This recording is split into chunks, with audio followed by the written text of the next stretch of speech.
The OEMTOOLS Ball Joint Press is designed to remove and replace ball joints on most vehicles. The C-clamp press comes with a set of receiving tubes. Select one that fits around the ball joint without touching it. Before you begin, check your vehicle maintenance manual for instructions on how to access the ball joint on the lower control arm. Let's get started.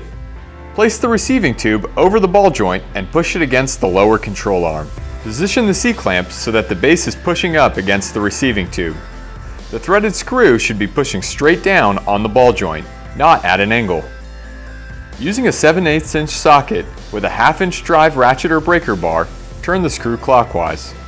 As the pressure screw rotates, it will force the ball joint out of the control arm and into the receiving tube. Remove it from the attachment and you're ready to install a new ball joint using the same tool.